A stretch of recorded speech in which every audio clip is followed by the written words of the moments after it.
తోటి చేయొచ్చు అంటే నమ్మగలరా? చాలా కష్టంతో కోరుకున్న పని. ఓ అద్భుతం, నిజంగా fantastic. Hi, hello, welcome to RG media. నేను మీ రాఘవేంద్ర. ఈరోజు మీకు ఒక సూపర్ మెజిషియన్ పరిచయం చేయబోతున్నాను ఆర్జీ మీడియా ద్వారా. తను అద్భుతమైన ప్రదర్శనలు వేలాదిగా ఇచ్చారు.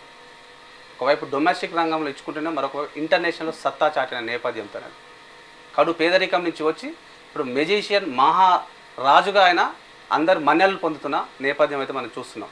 ఒక చిన్న పల్లెటూరు వాడైనా ఈ ఘనతలు సాధించింది అని అందరు చెప్పుకుంటుంటే మనకు కూడా చాలా గర్వంగా అనిపిస్తుంది. ఆయనే గద్దపాటి రామకృష్ణ. ఈ పేరు మనకు పరిచయం కూడా అవసరం లేదు. యూట్యూబ్లో మీరు షేర్ చేస్తే చక్కగా తన పేరు వస్తుంది, తన విన్యాసాలు వస్తాయి. ఎన్నో అద్భుతమైన విన్యాసాలు అయితే చేశారు. ఇప్పుడు తను మన పక్కనే ఉన్నాడు. మనం చెప్పడం కాదు, తననే అడుగుదాం. అసలు మ్యూజిషియన్ రంగాన్ని ఎందుకు ఎంచుకున్నారు, ఈ రంగంలో రాణించాలంటే అంత ఈజీ కూడా కాదు, ఎంతోమందిని మెప్పించాల్సి ఉంటుంది, ఒప్పించాల్సి ఉంటుంది. మరి ఎలా రాణిస్తున్నారు, ఎలా సాధ్యమైంది, అన్ని విషయాలు ఇప్పుడు అడిగి తెలుసుకుందాం. నమస్కారం రామకృష్ణ గారు. నమస్కారం అండి. ఎలా ఉన్నారు? బాగున్నాను. మీరు చూస్తేనే ఒక ఎనర్జెటిక్గా ఉన్నారు కదా. చెప్పండి, మీ కుటుంబ నేపథ్యం ఏంది, ఎక్కడి నుంచి వచ్చారు మీరు, ఏంటి మీ నేపథ్యం? జీవితంలో ఏదో ఒకటి సాధించాలి, మందలో ఒకరిలాగా కాకుండా వందలో ఒకరిలాగా ఉండాలన్న కసి పట్టుదల ఉన్నవాళ్ళు తప్పకుండా నేను సాధించిన రికార్డులే కాదు ఎన్నైనా సాధిస్తారు. ఆ తపన మా గురువుల నుంచి, నాకు విద్య నేర్పిన గురువుల నుంచి, మా స్నేహితుల నుంచి, మంచి చెప్పే ప్రతి ఒక్క మిత్రుడు కూడా నాకు గురువుగానే నేను భావిస్తాను. అదే తపన, అదే ప్రయత్నం ఇంకా నాది కంటిన్యూ అవుతూనే ఉంది. ఎక్కడ అసలు మీ ఊరు ఎక్కడ? మాది స్వస్థలం నల్లగొండ జిల్లా. మా నాన్నగారు ప్రైమరీ స్కూల్ హెడ్ మాస్టర్గా వృత్తిరీత్యా చౌటుప్పల్లోకి రావడం, చౌటుప్పల్లోనే మేము ఇల్లు కట్టుకొని ఉండడం, చౌటుప్పల్లోనే మా ప్రస్థానం స్టార్ట్ అయింది.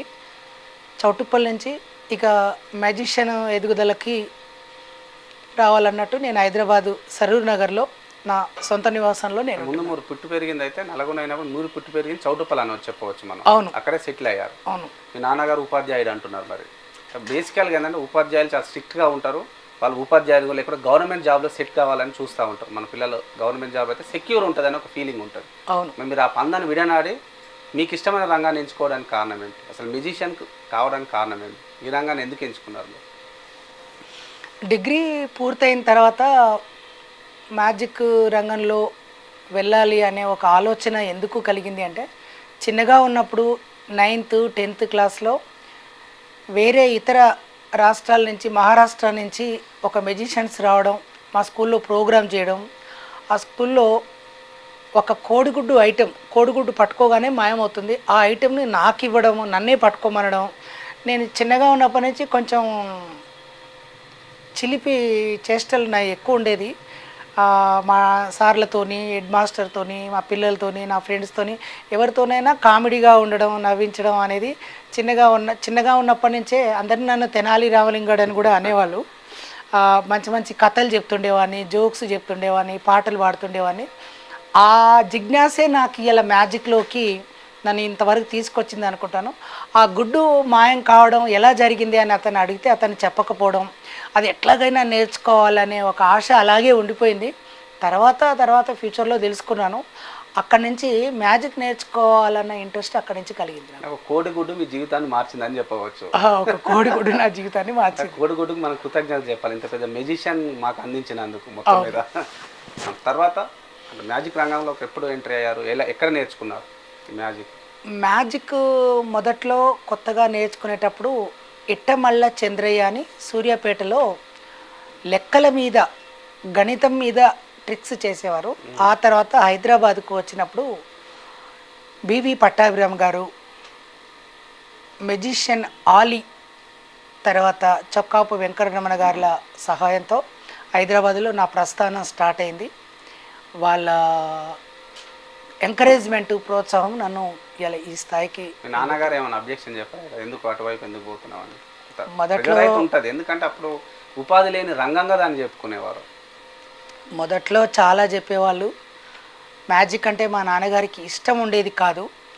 ఏదైనా గవర్నమెంట్ ఉద్యోగం సంపాదించు, ఏదైనా చిన్న ఉద్యోగం, ఎల్డీసీ క్లర్క్ ఉద్యోగం చేసినా నేను సంతోషించేవాడిని అని మా నాన్నగారు అనేవాళ్ళు. కానీ మా నాన్నగారి కోరిక మేరకు, మా నాన్నగారిని తప్పకుండా ఆయన సంతోషపెట్టాలని నేను మెడికల్ ల్యాబ్ టెక్నీషియన్ కోర్సు పూర్తి చేశాను. అందులో జాబ్ కూడా కొంతకాలం చేస్తున్నాను. అప్పుడు మా నాన్నగారు సంతోషపడ్డారు. అది గవర్నమెంట్ జాబ్ కింద చేసుకుందాంలే అనే ప్రయత్నంలోనే ఇక మళ్ళీ మ్యాజిక్ మీదనే ఇంట్రెస్ట్ అయింది. తర్వాత మ్యాజిక్లో నా పేపర్ కటింగ్స్, మ్యాజిక్లో కలెక్టర్ గారు అభినందన పత్రాలు చూసి మా నాన్నగారు అప్పుడు కొంచెం సంతోషపడ్డారు. మొదటగా మ్యాజిక్ నేర్చుకున్న తర్వాత షోలు చేయాలి తప్పకుండా, అదే కదా మన ఇన్కమ్ సోర్స్. అవును. మొదట మీరు నర్వస్గా ఫీల్ అయ్యేదా? మొట్టమొదట ఎక్కడ ఇచ్చారు మీరు మ్యాజిక్ షో? 97, 98, 99 మధ్యలో మ్యాజిషియన్కి స్టేజీ పరంగా, కార్పొరేట్ పరంగా ఎంకరేజ్మెంట్ నాకు నల్గొండ జిల్లాలో ఉండేది కాదు. మొదటి స్థాయిలో స్కూళ్ళల్లో కొంతమంది తెలిసిన మిత్రులు, కొంతమంది కాలేజీ స్థాయిలో, స్కూల్ స్థాయిలో ఎంకరేజ్మెంట్ చేశారు. ఆ తర్వాత నాకు స్టేజెస్ మీద ఎంకరేజ్మెంట్ కలిగింది. అప్పుడు ఇబ్బందులు కొన్ని, ఫైనాన్షియల్ ఇబ్బందులు అయితేనేమి, కొన్ని శారీరక ఇబ్బందులు అయితేనేమి, మ్యాజిక్ సామాను సరైన సామాను ఉండేది కాదు. పెద్ద ప్రదర్శన వస్తే చేసేవాడిని కాదు, ఉన్న ఐటమ్స్తోనే చేసేవాడిని. మా నాన్నగారు ఎంకరేజ్ చేసే అప్పట్లో కాకపోయేది, కానీ ఉన్న ఐటమ్స్నే బాగా ప్రాక్టీస్ చేసేయడం వల్ల అప్పట్లో కలెక్టర్ గారు, ఉత్తమ్ కుమార్ గారు, సిసోడియా గారు, ఎస్పి శివధర్ రెడ్డి గారు వాళ్ళందరూ ఎంకరేజ్మెంట్ చేయడం వల్ల నాకు కొంచెం మ్యాజిక్లో ఒక స్థాయిని ఇంకొక స్థాయికి రావడం, పేపర్ కటింగ్స్ రావడం, అవి చూసుకొని ఇంకా బాగా చేస్తే బాగుండు అనే తపన కలిగిందండి. మీరు మ్యాజిక్ షోలు చేసేటప్పుడు ఎక్కడ అధైర్యపడలేదా? ఇది మన వల్ల కాదు, దీంట్లో ఉపాధి ఉండదేమో? ఎందుకంటే చాలా కాంపిటీషన్ ఉంటుంది. మనం ఎక్కడో పల్లెటూరు బ్యాక్గ్రౌండ్ నుంచి వచ్చినాం కదా, అప్పటికే సెట్ అయిన వాళ్ళు ఉంటారు. ప్రతి రంగంలో కాంపిటీషన్ ఉంటుంది. మరి ఎట్లా తట్టుకొని నిలబడ్డారు మీరు? అవును, అధైర్యపడ్డాను. మ్యాజిక్ ఫీల్డ్ ఎంటర్టైన్మెంట్ చేయడానికి పనికొస్తుంది, కానీ ఒక కుటుంబాన్ని నడిపించడానికి, జీవితంలో పిల్లల్ని పోషించుకోవడానికి ఒక ఉద్యోగంలా ఉంటుంది అనే కాన్సెప్ట్ అప్పుడు నాకు ఉండేది కాదు. కానీ తర్వాత హైదరాబాద్లో ఉండే సీనియర్స్, అలీ గారు, తర్వాత పట్టాభిరామ్ గారు, గవర్నమెంట్ షోలు, చొక్కాపు వెంకటరమణ అంకుల్, వీళ్ళందరూ షోలు ఇవ్వడం వల్ల మ్యాజిక్లో ఉపాధి కలుగుతుంది, రామకృష్ణ మంచి ప్రదర్శన చేసే వాళ్ళకు తప్పకుండా ఉపాధి కలుగుతుంది అని చెప్పడంతోనే ఆ మంచి ప్రదర్శకుల లిస్టులో నేను ఉండాలని కోరుకునేవాడిని. ఆ రకంగా దిశలో వెళ్ళిపోయాను. హ్యాపీ అనిపించింది. ఈ పీరియడ్లో చాలామంది మ్యూజిషియన్ మీద దృష్టి పెట్టారు, చాలామంది మ్యాజిషియన్ చేసేవారు, మ్యాజిక్ చేసేవారు కదా. మీరు ఎట్లా మెప్పు పొందారు? పట్టాభిరామరావు కానీ, హాలీ కానీ ఎట్లా స్పెషల్ అని నిరూపించుకున్నారు వాళ్ళ దగ్గర? అంటే చాలామంది ఉంటారు వాళ్ళ దగ్గర స్టూడెంట్స్, మీకెందుకు ప్రత్యేకంగా శ్రద్ధ పెట్టేవారు మీ మీద?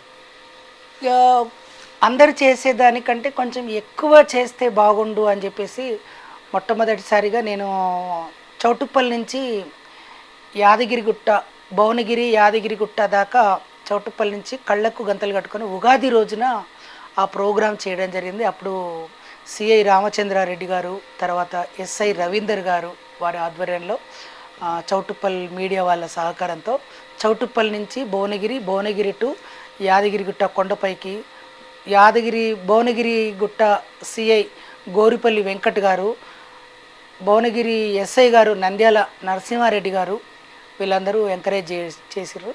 ఆ రికార్డు ఎక్కడైనా నార్మల్గా చేయొద్దు, ఏం చేసినా ఒక రికార్డు చేయాలన్న సంకల్పమే నన్ను హైదరాబాద్లో గుర్తింపు తీసుకొచ్చింది. అంటే ఏదైనా ప్రత్యేకంగా వినూత్నంగా చేయాలని అప్పటి నుంచే మీకు ఉంది? ఏదో బావిలో కప్ప నేర్చుకున్నామా, షోలు చేసినామా, ఇంటికి వచ్చినాం అన్నట్టు లేదు. మీరు అప్పటి వాళ్ళ పేర్లు కూడా చాలా చక్కగా గుర్తుపెట్టుకున్నారు. ఎవరైతే సపోర్ట్ చేసిన వాళ్ళ చాలా గొప్ప విషయం. ఎందుకంటే ఎవరైనా ఒక స్థాయికి వచ్చిన తర్వాత పూర్వం జరిగిన పరిస్థితులన్నీ మర్చిపోయే పరిస్థితి అయితే ఉంటుంది. ఈ రంగంలో ఇన్ని ఇబ్బందులు పడి ఒక దశలో వదులుకుందాం అనుకున్నారు కదా, మరి ఎవరు స్పేరన్గా నిలిచారు? ఎవరు మీకు ఊతంగా నిలిచినారు మళ్ళీ ఈ రంగంలో కొనసాగడానికి? ఈ రంగంలో కొనసాగడానికి అలీ గారు మెయిన్. ఈ రోజు వరకు కూడా మాకు ఏ డౌట్ వచ్చినా, మ్యాజిక్ రంగంలో ఏది కొత్త ఇన్నోవేటివ్ ఐటెం వచ్చినా మాకు నేర్పించడానికి, నాకనే కాదు కొత్తగా మార్కెట్ రంగంలోకి వచ్చిన వాళ్ళకి, కొత్త మ్యూజిషియన్స్కి ఆయన ఒక లెజెండ్. దాదాపు ఒక 16 కంట్రీస్లో చేసిన మా గురుగారు అలీ గారు, ఆయన లెజెండ్. ఆయన స్ఫూర్తితోనే మేము అందరం ఉన్నాం. మాకు ఈసారి ఈ ట్రిక్ మాకు రాదు, ఎట్లా సార్ అంటే వెంటనే ఇంట్లో కూర్చోబెట్టి నేర్పించి ప్రాక్టీస్ చేయమని చెప్పేవాళ్ళు. ఆయన ఫాలోవర్స్, నేర్చుకున్న వాళ్ళు చాలా ఉన్నత స్థాయిలో ఉన్నారు. అది మీ మొత్తం మీద కొనసాగడానికి దోహదపడ్డదని మనం చెప్పవచ్చు. అవును. మరి ఇలా కొనసాగుతున్న సందర్భంలో నిజంగా ఒక కుటుంబాన్ని నడిపే పరిస్థితి ఉంటుందా? ఉన్నప్పుడు ఏం చేయాలి మ్యూజిషియన్స్? మరి ఎట్లా వాళ్ళ కుటుంబం అయితే ఉంటుంది ప్రతి ఒక్కరికి కదా. కళాకారుడు ఎప్పుడైనా కూడా ఉన్న ఐటమ్స్తోనే తృప్తిపడి ఇంతవరకే చాలు అనుకుంటే ఆయన ఎదుగుదల అభివృద్ధి అంతవరకు అంతతోనే కట్ అయిపోతుంది. కొత్త దాన్ని నేర్చుకొని కొత్త దాన్ని ప్రాక్టీస్ చేసి పబ్లిక్లో ఎట్లా చేయాలి, ఒక ఐటెంని విభిన్న రకాలుగా ఎట్లా చేయాలి. ఇప్పుడు మ్యాజిక్ ఐటమ్ ఒకటే ఉంటుంది, దాని ఎడ్యుకేషన్ పరంగా చేయొచ్చు. ఒక టెంపుల్కి వెళ్తే ఒక డివోషనల్ పరంగా చేయొచ్చు.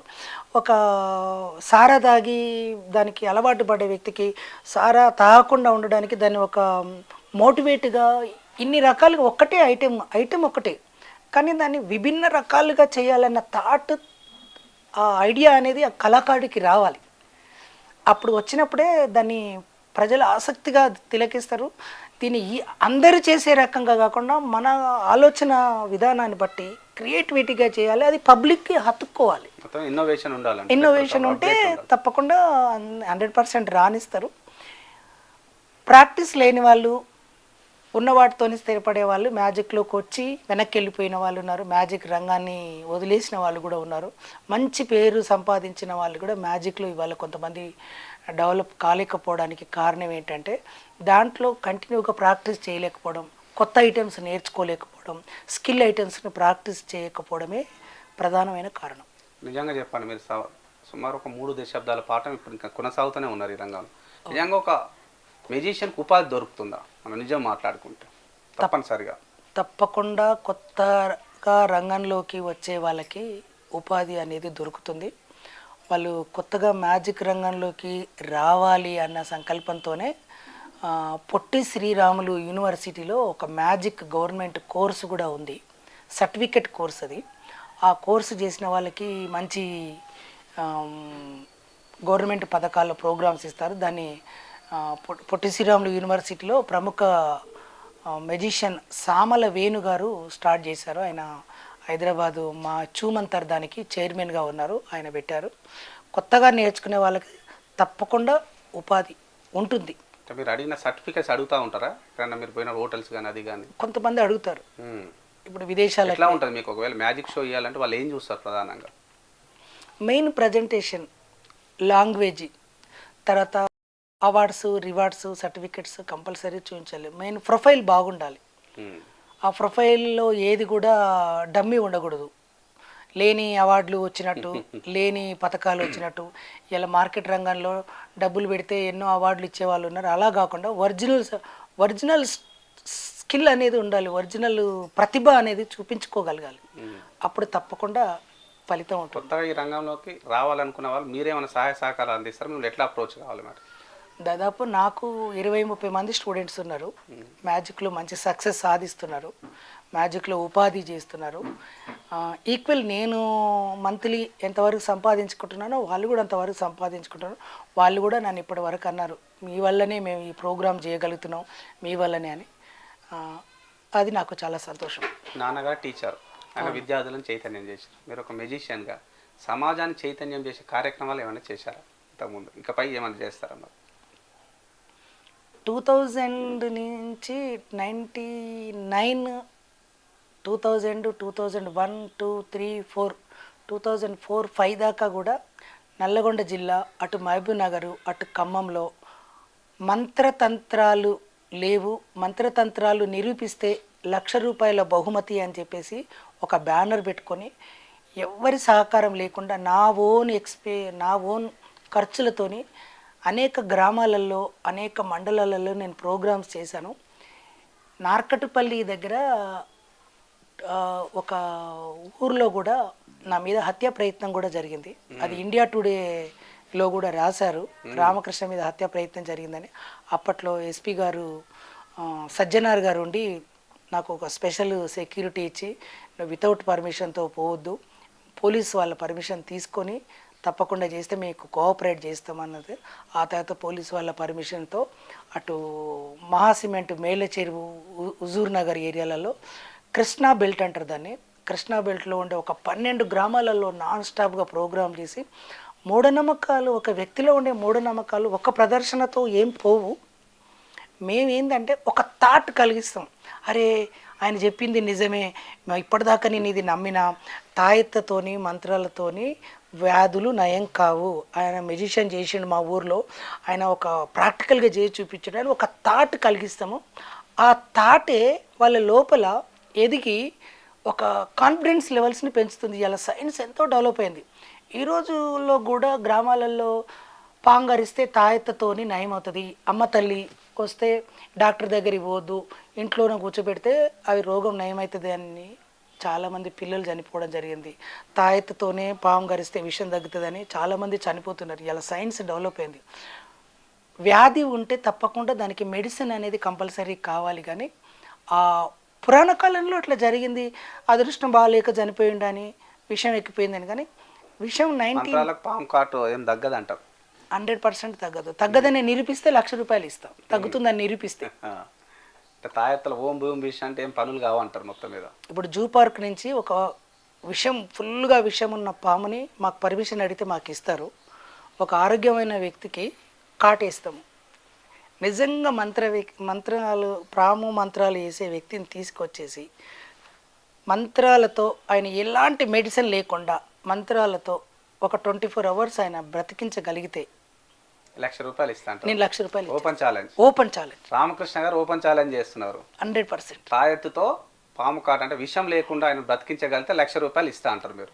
పాము కరిస్తే అది మంచి విషం ఉన్న పాము. అది కూరలలో దాదాపు 1 డ్రాప్ విషము ఎక్కిన తర్వాత డాక్టర్స్ అవును విషం ఎక్కుతుందన్న తర్వాత మెడిసిన్ లేకుండా మంత్రాలతో నయం చేయించమనండి.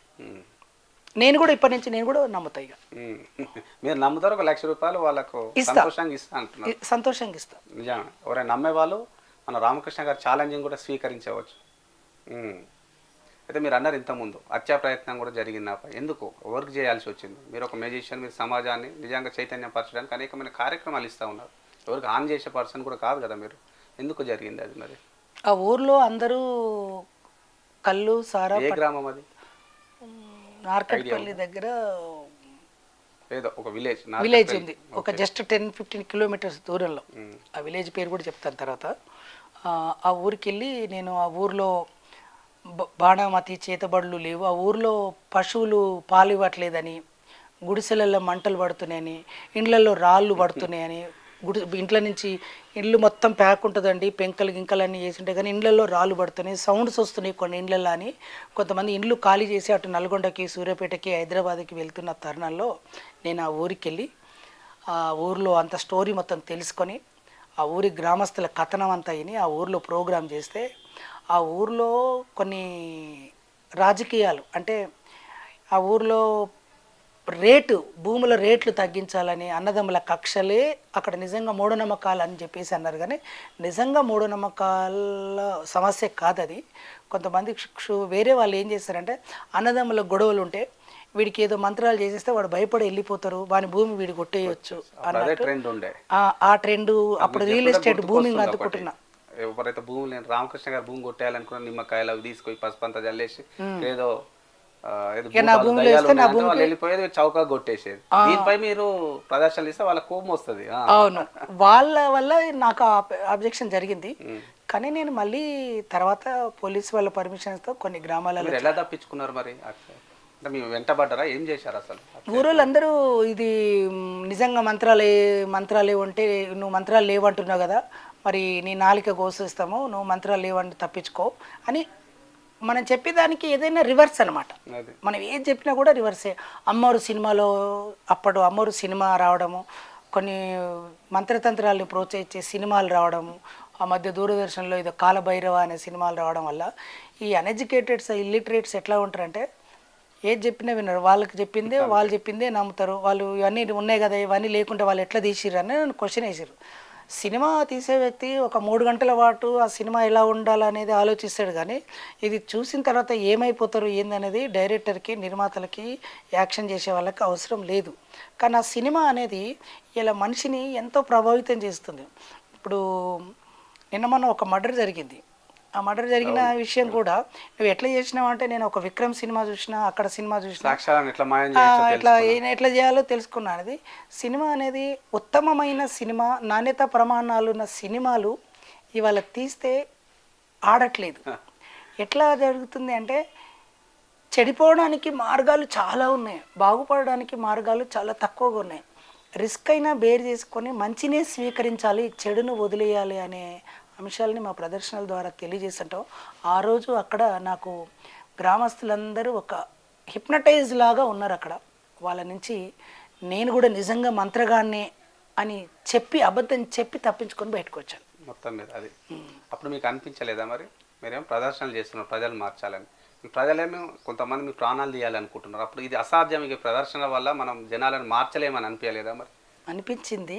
మళ్ళీ ఒక 45 రోజుల గ్యాబ్ ఇచ్చిన తర్వాత మళ్ళీ అధికారికంగా ఎంఆర్ఓ ఒక ఆఫీసరు పోలీస్ ఆఫీసర్స్తోని అదే ఊర్లో తిరిగి మళ్ళీ సక్సెస్ఫుల్ మళ్ళీ ఆ ఊర్లో మళ్ళీ ప్రోగ్రామ్ చేసేసి మీడియా వాళ్ళు కూడా మంచిగా రాశారు. వాళ్ళ బాధలు ఏంటి అసలుకి జరిగిన విషయం అంటే జరిగింది అక్కడ మూఢనమ్మకాలను క్రియేట్ చేసిన వాళ్ళు ఆ ఊరి వాళ్ళే. ఎందుకంటే ఆ ఊరిలో ఉండే ల్యాండ్స్ రేట్లు తక్కువ పడిపోవాలన్నట్టు ఆ ఊరికి ఏదో జరిగింది అన్నట్టు క్రియేట్ చేసిన వాళ్ళు ఆ ఊరి వాళ్ళే. ఆ ఊరి వాళ్ళది తర్వాత అది ఒక పోలీస్ కేసు అయింది అక్కడ. ఆ కేసుని వాళ్ళు మేము పరిష్కరిస్తాము. ఈ పోలీసు కేసులలో ఊర్లలో ఎలా ఉంటుందంటే కొన్ని కేసులలో మా కళాకారులు అవసరం ఉంటుంది. రామకృష్ణ వాడు ఇట్లా ఊర్లో వాడు చాలా ఫీల్ అవుతున్నాడు, ఒక కుటుంబమే ఆత్మహత్య చేసుకోవాలనుకుంటుంది, ఏం జరిగిందంటే వాని పశువులు ఎండిపోతున్నాయట, పిల్లలు మంచిగా చదువుతలేరట, ఏది పట్టుకున్నా అంత మట్టిపాలు అవుతుంది సార్ అని ఒక డైలమాలోకి వెళ్ళిపోతున్నాడు. వాళ్ళని కొంచెం మోటివేట్ చేయాలి అంటే ఆయనను దృష్టిలో పెట్టుకుని ఊర్లో ప్రోగ్రామ్ చేస్తాం. ఆయన మీద కాకుండా ఆయన వచ్చి చూస్తాడు, కొంత మోటివేట్ అవుతారు, మోటివేట్ అయ్యిండ్రు. వాళ్ళ లోపల ఉండే భయాలని మనం ఇవి కాదు, ఇది నిజంగా ఏదో మంత్రంతో జరుగుతుంది కాదు, నీ లోపల కాన్ఫిడెన్స్ లెవెల్స్ ఉంటే శ్మశానంలో వండుకున్నా నువ్వు హ్యాపీగా పడుకుంటావు. నీ లోపల మనసులో భయం అనేది ఉందనుకో నువ్వు ఇంట్లో కూడా పడుకోలేవు, నీడను చూసి కూడా భయపడతావు. ఇప్పటికీ కూడా మూఢనమ్మకాలు, టెక్నాలజీ ఎంత పెరుగుతుందో మూఢనమ్మకాలు కూడా అంతే పెరుగుతున్నాయి. దాన్ని చేయడానికి జన విజ్ఞాన వేదిక రమేష్ గారు, తర్వాత విజ్ఞాన దర్శిని అని చెప్పేసి ఆయన కూడా చాలా కార్యక్రమాలు చేస్తున్నారు. ఆ కార్యక్రమాలలో కూడా నేను కొంతకాలం పాలు పంచుకొని వాళ్ళ దాంట్లో కూడా నేను చాలా ప్రోగ్రామ్స్ ఇచ్చాను. కానీ నేను నాకు చిన్న స్వార్థం ఏంటంటే నాకు నేను చేసినప్పుడు నా పేరు కనబడాలి, నా పేరు వినబడాలి అనే ఒక లక్ష్యం, నా వేలో నేను వెళ్తున్నాను. ఇప్పటికైనా మన తెలుగు రాష్ట్రాల్లో ఎక్కడ మూఢనమ్మకాలు బాణామతి చేతబడులు ఉన్నా కూడా నేను చేయడానికి ఈవెన్ 1 రూపీ కూడా ఎదుటి వాళ్ళ ఖర్చు లేకుండా నా సొంత ఖర్చుతో నేను వెళ్ళి, నాకు కారు ఉంది కాబట్టి నేను ఎక్కడ ఏ మారుమూల గ్రామం అయినా నేను వెళ్ళి ప్రోగ్రామ్ చేయడానికి రెడీగా ఉన్నా. మన ఆర్జీవీ మీడియా ద్వారా చౌటుప్పల్లో ఒక 10 గ్రామాలలో స్వచ్ఛందంగా నేను వచ్చి ఒక విజయడంక, ఒక శంకారావము మన ఆర్జీవీ మీడియా ద్వారా నేను చేద్దాం అనుకుంటున్నా. ఆల్రెడీ కూడా కర్ణె ప్రభాకర్ అన్న చెప్పిండు, నువ్వు ప్రోగ్రామ్ చేస్తా అంటే నేను సహాయ సహకారాలు అన్నీ నేను నీకు ఇస్తా రామకృష్ణ అన్నారు. కాబట్టి త్వరలో మనం ఒక డంకా మోగిస్తాం. ఈ ఎలక్షన్స్ కన్నా ముందే ఈ ప్రోగ్రామ్ అనుకున్నాం, అడుగుదామని మీరే చెప్పారు. నిజంగా థాంక్ఫుల్ టు యూ. తప్పకుండా ఎన్ని కార్యక్రమాలు అవసరమైతే నాకు లిస్ట్ అవుట్ ఇవ్వండి, నేను వస్తాను. మన గ్రామాలలో బాణామతి మూఢనమ్మకాల ప్రోగ్రాంలు చేయాలంటే మార్నింగ్ 7 to 10, మళ్ళీ ఈవినింగ్ 6 to 8 లోపే చేసేసేయాలి. డే టైంలో వాళ్ళు పొలాలకి వెళ్ళిపోతారు, వర్క్కి వెళ్ళిపోతారు. కాబట్టి ఈ మధ్య ఒక దగ్గర ఎక్కడో ప్రోగ్రామ్ చేశాను అనంతపురంలో. అందరూ సీరియళ్ళకి అతుక్కుపోయి ఉంటారు, టీవీలలో ఉంటారు, రారు అన్నారు. కానీ దాదాపుగా ఒక 3,000 మంది పబ్లిక్ వచ్చారు. సీరియల్స్ అన్ని 100% ఉంది. ప్రదర్శకుడు లోపల సత్తా ఉంటే ఆడియన్స్ తప్పకుండా పోరు, ఖచ్చితంగా నిలబడి చూస్తారు. నా అభిప్రాయం అది. మొత్తం మీద అయితే మీరు ఎంచుకున్న పంత బాగుంది. అంటే మొత్తం పూర్తిగా కమర్షియల్గా కాకుండా కొంత ప్రజలకు అవసరమైన కార్యక్రమాలు కూడా చేపట్టడం నిజంగా అభినందనీయం. మీరు అన్నారు మీడియా ఛానల్స్ కూడా అవే బాధ్యత తీసుకోవాలి.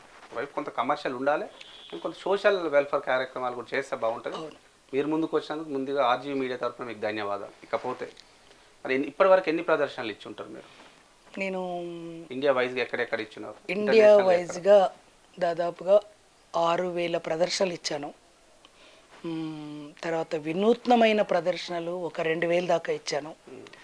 దుబాయ్లో ఇచ్చాను, సింగపూర్లో ఇచ్చాను, మలేషియాలో ఇచ్చాను, తర్వాత కరోనా కన్నా ముందు జపాన్లో నాకు ఒక సీనియర్ మెజిషియన్ ఉండే అక్తో ఫుల్తాని అని, ఆమె అక్కడ పెద్ద మెజిషియను. ఆమె నాకు అవకాశము వీసా వచ్చేది ఉండే, తర్వాత ఈ కరోనా వల్ల ఆ ప్రయాణం ఆగిపోయింది. తర్వాత కొన్ని కారణాల వల్ల ఆమె కూడా స్వస్థతకు లేకుండా, అంటే అనారోగ్యపరంగా లేదు. తర్వాత ఈ రానున్న ఈ సంవత్సరంలో తప్పకుండా అక్కడి నుంచి కాల్ వస్తే వెళ్దానికి రెడీగా ఉన్నా. నాకు అమెరికా టెక్సాస్ నుంచి కూడా అవకాశం వచ్చింది, కానీ నేనే వెళ్ళలేదు. ఇక్కడ కొంత కమిట్మెంట్స్ ఉండడం వల్ల తప్పకుండా నేను చేస్తాను. ఇప్పటి వరకైతే ఒక 3-4 కంట్రీస్లో సక్సెస్ఫుల్గా ప్రోగ్రామ్స్ చేశాను. బహ్రెయిన్లో చేశాను, దుబాయ్లో చేశాను, షార్జాలో, ఖత్తర్లో చేశాను. అక్కడ ఉన్న ఇంద్రజాలానికి ఇక్కడ ఉన్న ఇంద్రజాలానికి తేడా ఏంటంటే, ఇక్కడ మెకానికల్ ఇష్టపడతారు, అక్కడ మెకానికల్ ఇష్టపడరు, స్కిల్ ఇష్టపడతారు. అక్కడ ఓన్లీ సింగిల్ మ్యాన్గా నిలబడి మ్యాజిక్ చేయాలి, వెనకాల ఏ సామాన్ కనబడకూడదు. జస్ట్ ఇలా ఖాళీ చేయాలి, ఇలా చూపించగానే సిల్క్ అయిపోతుంది. అట్లా అది ఇష్టపడతారు. అందుకే కళాకారుడికి విదేశాలలో ప్రోగ్రామ్ చేయాలన్నా, కార్పొరేట్ లెవెల్ షోలు చేయాలన్నా తన కత్తి 2 వైపులా పదునుంచుకుంటే స్కిల్కి స్కిల్ చేయగలగాలి, క్లాస్కి క్లాస్ చేయగలగాలి, మాస్కి మాస్ చేయగలిగితేనే డిఫరెంట్ వేరియేషన్స్ ఉంటాయి. ఇప్పుడు ఇక్కడ నాకు ఒక పాయింట్ తట్టింది. యాక్చువల్గా మనం ఇండియాలో వివిధ రాష్ట్రాలు అంటేనే కష్టం. అక్కడ వివిధ భాషలు ఉంటాయి, హిందీతో పాటు ఇంకా డిఫరెంట్ భాషలు ఉంటాయి. విదేశాలకు వెళ్ళినప్పుడు ఇంటర్నేషనల్ లాంగ్వేజ్ ఇంగ్లీష్ అంటాం మనం. ఇవన్నిటి మీరు హ్యాండిల్ చేయగలుగుతారు, మాట్లాడగలుగుతారు. ఎట్లా ఆ ప్రజలతో మమేకం కావాలన్నా ఎట్లా ఉంటుంది మరి పరిస్థితి? భాషల మీద పట్టుందా? బేసిక్ మా భాష మీద పట్టు అవసరం లేదు. ఇది ఇంద్రజాలానికి. ఇంద్రజాలము చతుష్టి కళల్లో ప్రధానమైన కళ. 42 కళల్లో ఇదొక ప్రధాన. భాషతో సంబంధం లేదంట. మ్యాజిక్కి భాషతో సంబంధం లేదు. మ్యూజిక్ పెట్టుకొని మ్యాజిక్ చేసేస్తాం. నేను కర్ణాటకలో చేశాను, ఢిల్లీలో చేశాను, మొన్న పంజాబ్లో చేశాను. ఎక్కడ ప్రోగ్రామ్ చేసినా కూడా మ్యూజిక్ ఇప్పుడు ఫ్లూట్ ఉంటుంది, ఫ్లూట్కి మ్యూజిక్తో పని లేదు, అది భాషతో పని లేదు. ఫ్లూట్ ఎక్కడైనా మృదుమధురంగా వింటారు, ఎవరైనా ఏ వాళ్ళైనా ఎంజాయ్. ఇది కూడా ఒక మాది కళ్ళతో చూసే ఆర్ట్ ఫామ్. ఇది చెవులతో వినేదైతే లాంగ్వేజ్ కావాలి, కళ్ళతో చూసి ఎంజాయ్ మాట్లాడేదైతే లాంగ్వేజ్ కావాలి. ఇది మ్యూజిక్ నిర్వాహకులను అప్రోచ్ కావాలన్నా. ఇన్ ద సెన్స్ ఏంటంటే సరే మ్యాజిక్ అవసరం లేదులే, కానీ మనం అక్కడ పెనట్రేషన్ పెరగాలన్నా, అక్కడ మనం అప్రోచ్ కావాలన్నా అక్కడ భాష అయితే వచ్చి కొంత బేసిక్ లాంగ్వేజ్ కంపల్సరీ ఉండాలి. అక్కడ వాళ్ళు కూడా ఉంటారు, కానీ వాళ్ళని దాటుకొని మనం పోవాలంటే మనకు కూడా కమ్యూనికేషన్ స్కిల్స్ ఉండాలి కదా అనేది. భాషలో పట్టు ఉండాలి, కానీ చాలా పరిపూర్ణంగా ఉండాల్సిన అవసరమే లేదు. కొంతవరకు ఉంటే చాలు. మన మ్యాజికే మన భాష అంటారు మొత్తం మీద. అవును. ఇంటర్నేషనల్ ఇచ్చేటప్పుడు ఎట్లా ఉంటుంది సార్ అక్కడ? అంటే మామూలు ప్రేక్షకుల నుంచి ప్రేక్షకుల రెస్పాన్స్ బాగుంటుంది, కమర్షియల్గా అమౌంట్ కూడా బాగుంటుంది. వాళ్ళు ఇచ్చే ప్రదర్శనకి వాళ్ళు మనకిచ్చే గౌరవ మర్యాదలు చాలా గొప్పగా ఉంటాయి. చాలా బాగా చూసుకుంటారు, కళాకారులనే చాలా ఉన్నతంగా చూసుకుంటారు, చాలా వాల్యూ ఇస్తారు. అక్కడ ఒక మినిస్టర్ లెవెల్లో ప్రోగ్రామ్ చేసి ఒక షేక్ ఉన్నాడు, ఆయన ఒక దేశానికి అధిపతి, అంటే ఒక ప్రధానమంత్రి లెవెల్. ఆయన మా కళాకారులకి తను ఓన్గా ప్లేట్లో బిర్యానీ పెట్టుకొని తీసుకొచ్చిన సందర్భాలు ఉంటాయి. అంటే కళాకారులను అంత గౌరవిస్తారు. అంటే కళాకారులను ఎట్లా గౌరవిస్తారు అంటే తన ప్రదర్శన ఉన్నతంగా ఉంటేనే తను, సరే ఈయన హైట్ తక్కువ ఉన్నాడా, ఏ లాంగ్వేజ్ వచ్చా రాదా అని చూడరు, ప్రదర్శన ఆకట్టుకొని ఉండాలి. ఇప్పుడు మనం హైదరాబాద్లో బాబు మోహన్ గారిని ఎందుకు అంత లైక్ చేస్తాం? ఆయన ఫేస్ ఎట్లా ఉంటుంది? భయంకరంగా ఉంటుంది. ఆయనే అన్నాడు, ఈ ఫేస్ నన్ను అందరూ సినిమాకే పనికిరావు, కానీ ఆయన చెప్పే జోకులు, బ్రహ్మానందం గారి జోకులు అవన్నీ చూడడం వల్ల కోట శ్రీనివాసరావు, బాబు మోహన్ ఒక చరిత్ర తిప్పింది మామగారు సినిమా. అట్లనే మ్యాజిక్లో మనిషి హైట్ ఉన్నాడా, అంగవైకల్యం ఉందా, నత్తిగా ఉన్నాడా, ఇవన్నీ ఎవరు చూడరు. తన ప్రదర్శన ఆకట్టుకోగలిగితే ఆ ప్రదర్శన ముందు ఎంత గొప్ప వాళ్ళైనా కూడా మంత్రముగ్ధులు కావడం ఖాయం. వినూత్నమైన ప్రదర్శనలు చేశా అన్నారు అంటే ఏంటి? అంటే దాంట్లో సాహసపూరితమైన ఉన్నాయా? నన్ను ఒక మలుపు తిప్పి ఇలా ఇండియా మొత్తంలో అటు కన్యాకుమారి నుండి కాశ్మీర్ దాకా ఏ స్టేట్ వెళ్ళినా కూడా నన్ను గుర్తుపట్టే విధంగా చేసిన ఆర్ట్ ఫామ్ ఏంటంటే the blind fold motor bike riding. నన్ను కళ్ళకు గంతలు కట్టుకొని ఒకప్పుడు చౌటుప్పల్ నుంచి యాదగిరిగుట్ట దాకా ప్రోగ్రాం చేశాను. ఒకప్పుడు హైదరాబాద్ నుంచి జలయజ్ఞం పేరుతో హైదరాబాద్ నుంచి విజయవాడ దాకా ప్రోగ్రాం చేశాను. చేసిన తర్వాత ఈ ప్రోగ్రాము ఇండియా మొత్తం చేస్తే ఎలా ఉంటుంది, ఈ మధ్య హైదరాబాదు ఔటర్ రింగ్ రోడ్ చుట్టూ కమిషనర్ గారు, రాచకొండ కమిషనర్ మహేష్ భగవత్ గారి ఆధ్వర్యంలో యాంటీ గుట్కా, హెల్మెట్ పెట్టుకోవాలి, సీట్ బెల్ట్ ధరించాలి అనేది ట్రాఫిక్ రూల్స్ మీద చేశాను. ప్రోగ్రాం చేసిన తర్వాత ఆ సారే అన్నారు, ఇంకా దీన్ని నువ్వు ఇంకా బాగా ఒక పెద్దగా చేస్తే బాగుంటుంది రామకృష్ణ. అంటే కరోనా టైంలో ఇంట్లో కూర్చొని కాలక్షేపం చేయడం కాదు, కరోనా టైంలో ఎండాకాలం ఇక్కడి నుంచి పాల ప్యాకెట్కి వెళ్ళాలంటేనే గేట్లు అడ్డం ఉంటాయి, పోలీసులు ఉంటారు, తిరగలేదు. కానీ ఎందుకో నాకు ఇంట్లో కూర్చునే ఆలోచన వచ్చింది, ఇండియా మొత్తం తిరిగితే ఎలా ఉంటుంది అని. మా ఫ్రెండ్స్ అందరు తిట్టిరు, నీకేమైనా పని చేస్తుందా, ఈ నుంచి రోడ్డు మీదకి పోతేనే పోలీసులు పట్టుకొని లాఠీ చార్జ్ చేస్తారు, నువ్వు ఇండియా మొత్తం ఎట్లా తిరుగుతావు అంటే, లేదు నేను చేస్తా అనే కాన్ఫిడెన్స్ అని. అది చేయడం ఏదో హైదరాబాద్ చార్మినార్ దగ్గర చేయాలని చెప్పేసి ఈ ప్రోగ్రాంకి మా విక్టోరియా మెమోరియల్ వాకర్స్ క్లబ్బు నిర్వాహకులు, అక్కడ కొండగిరి గోపి అని, కొండగిరి గిరి గౌడ్ అని ఉండేవి, ఆయన కూడా నారాయణపూర్ వాస్తవ్యులు, ఆయన కర్ణె ప్రభాకర్ దగ్గర తీసుకెళ్ళడం, కర్ణె ప్రభాకర్ గారు చూసి నువ్వు ఇలాంటి ప్రోగ్రాం చేయడం నిజంగా ఆనందకరమని వెంటనే నా కారులో తీసుకెళ్తా అని హోమ్ మినిస్టర్ గారి ఇంటికి తీసుకెళ్ళడం, అక్కడ ఆయన ముందర ప్రోగ్రాం చేయడం, ఆయన కూడా చూసి తప్పకుండా నీకేం కావాలో చెప్పంటే నాకు చార్మినార్ దగ్గర అంటే ఇమీడియట్లీ నేను చార్మినార్ దగ్గర పర్మిషన్ ఇస్తానంటే, సార్ కమిషనర్ గారు నన్ను ఒప్పుకోలేదు సార్, వేరే ఇప్పుడు ప్రస్తుత డీజీపీ అంజన్ కుమార్ సారు, అప్పుడు ఆయన నాకు పర్మిషన్ ఇవ్వడానికి కొంచెం వెనకబడ్డారు సార్, ఇవ్వడారంటే నేనే ఉన్నా కదా నీకెందుకు, నేనే వస్తున్నాగా అందరూ వస్తారని అన్నాను.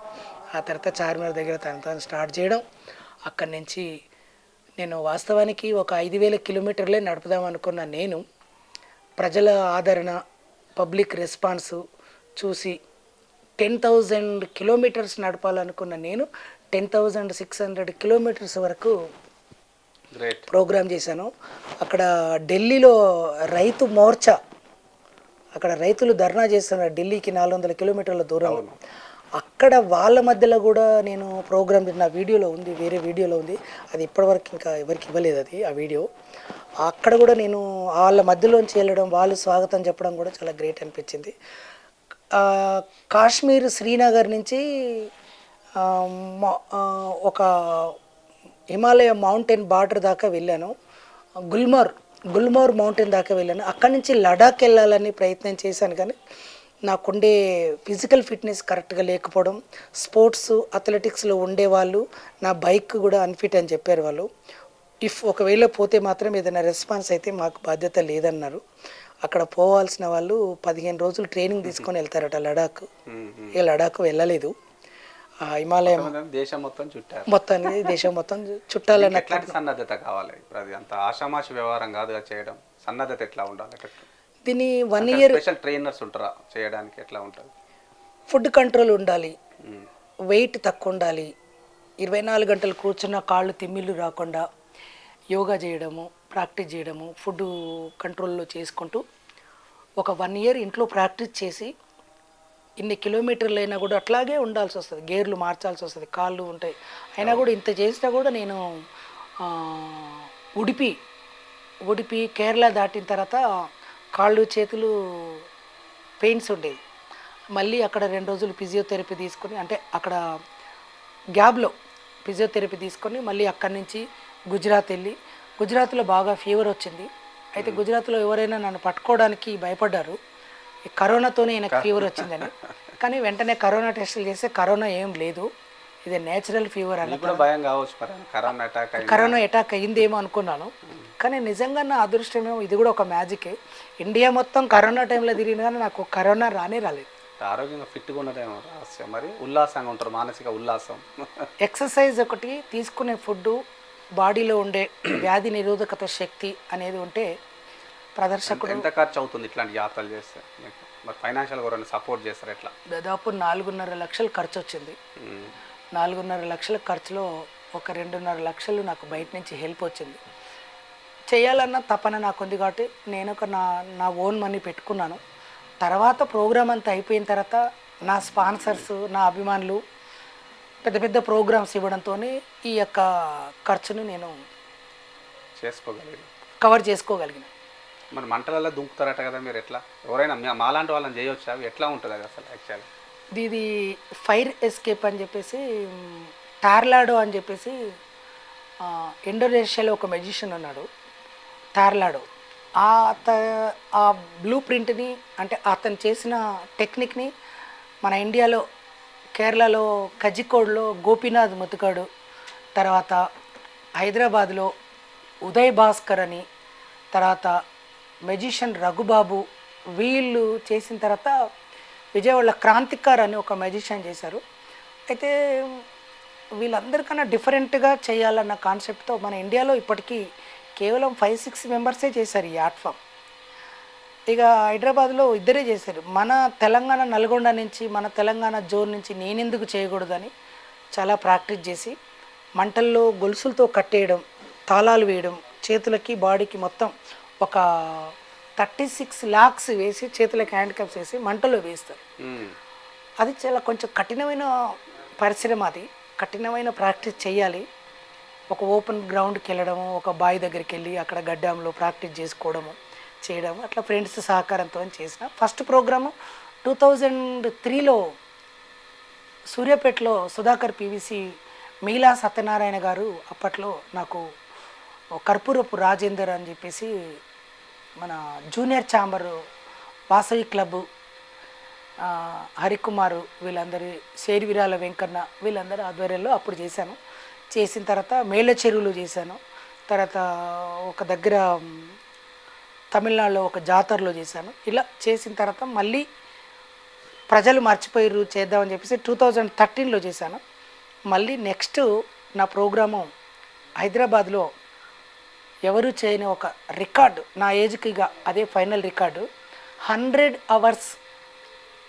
అవర్స్ నాన్ స్టాప్ మ్యాజిక్ చేద్దామని ప్లానింగ్లో ఉన్నాను. 100 గంటలు. ఇప్పటివరకు ఇండియాలోనే 100 గంటలు చేసిన వాళ్ళు ఎవ్వరు లేరు. 60 అవర్స్ 72 అవర్స్ చేశారు కానీ 100 గంటలు లేరు. ఇప్పుడు దానికోసమే నేను బాగా ప్రాక్టీస్ చేస్తున్నాను, వ్యాయామం చేస్తున్నాను, యోగా చేస్తున్నాను. మీరైతే అలవగా చేయగలుగుతారు అనుకుంటున్నాను. దేశాన్ని చుట్టూ వచ్చిన మీరు దేశంలో ఎవరైనా చుట్టారా ఇంతకుముందు? అది అడుగుదామని మర్చిపోయాను నేను కూడా. మీలాగా బైక్ యాత్రలు కానీ అది చేశారా ఎవరన్నా? ఎవరు లేరు. కళ్ళ గంతలు కట్టుకొని ఇట్లా వినూత్నంగా. ఇప్పుడు ఇండియా మొత్తం అక్కడక్కడ ఒక ప్రోగ్రాం చేసి అక్కడ 4 రోజులు ఉండి, ఇంకో దగ్గర ప్రోగ్రాం చేసి అక్కడ 2 నెలలు ఉండి, ఇంకో దగ్గర ప్రోగ్రాం చేసి అట్లా ఉండి 1 సంవత్సరం వరకు ఒక పర్సన్ చేశారు. కంటిన్యూగా చేసిన వాళ్ళు ఎవరు లేరు. అట్లా ఉన్న వాళ్ళు ఎవరైనా ఉన్నారా అని కూడా నేను ఎంక్వైరీ చేశాను, ఎవ్వరూ లేరు. అందరూ తెలిసిపోయేదే కదా. పోనీ ఇప్పటికైనా మా కళాకారులకు కానీ, నా ప్రేక్షకులకు కానీ, మన ఆర్జీవీ మీడియా ప్రేక్షకులకు కానీ ఇట్లా కంటిన్యూగా మామూలుగా బైక్ రైడర్స్ చేశారు. మన సూర్యాపేటలోనే ఒక ఆయన అన్నాడు, భయ్యా అని, భయ్యా యాదవ సంథింగ్, ఆయన అంటే కళ్ళకు గంతలు ఇలా బైక్ రైడర్. కానీ కళ్ళకు గంతలు కట్టుకొని ఇండియా మొత్తం తిరిగిన కళాకారులు అయితే ఎవ్వరూ లేరు. అది నేనే కావడం, ఎందుకంటే ఆల్రెడీ ఢిల్లీ వాళ్ళు ప్రకటించారు. మా ఎంక్వైరీలో, మా సర్చింగ్లో ఇండియాలో ఎవరు లేరు, ఇవారు ఇస్తున్నా అని చెప్పేసి, ఇవారు జీనియస్ వరల్డ్ రికార్డ్ హోల్డర్ అని చెప్పేసి నాకు ఆల్రెడీ ఇచ్చారు. మరి ఇప్పటికైనా ఎవరైనా ఉన్నారు అని అంటే మాత్రం నేను హ్యాపీ, వాళ్ళకి వెల్కమ్ చెప్తాను. కానీ లేరని అనుకుంటున్నాను. 100% ఎవరు లేరు. ఈ విల్ ఛాలెంజ్. ఎందుకంటే నా అటు కేరళలో కానీ, ఇటు మంగళూరులో గణేష్ కుద్రులు అని ఒక సీనియర్ మ్యూజిషియన్ ఉన్నాడు. ఆయన 35 ఇయర్స్ నుంచి ప్రోగ్రామ్ చేస్తాడు. ఇంతవరకు ఎవరు వెళ్ళినా కూడా ఇండియా మొత్తం తిరిగితే ఆ స్టేట్ టచ్ చేయాలి, లేకుంటే ఎవరు తిరిగినా ఢిల్లీకి అయితే వెళ్ళాలి. ఢిల్లీ వాళ్ళే అన్నారు ఇంతవరకు ఎవరు చేయలేదని, నువ్వు చేసినావు చాలా గ్రేట్ అని. అలా చేసినందుకు ఒక పత్రిక కూడా, మాయా దునియావి అనే ఒక పత్రిక కూడా కథనం రాసింది, వరుస సిరీస్ లేచింది. ఒక మొత్తం ఆ నెల బులెటిన్ మొత్తం నాదే అనమాట. ఇక చివరి దాకా నాదే. జయహో రామకృష్ణ అని చెప్పేసి. మీరు 100లో ఒకరు ఉండాలనుకున్నారు, ఇప్పుడు 100 కోట్ల మందిలో ఒకరు అయ్యారా?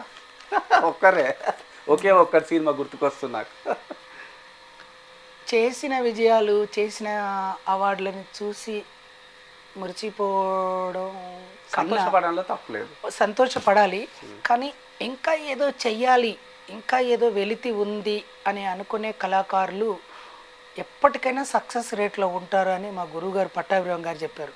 చేసిన వాటిని మురిచిపోవడం, చేసినాయి కదా. సాహసయాత్ర చేసినప్పుడు ఏమన్నారు మరి మీ గురువు గారు ఆలీ కానీ పట్టాభిరామరావు గారు కానీ? చాలా అభినందించారు.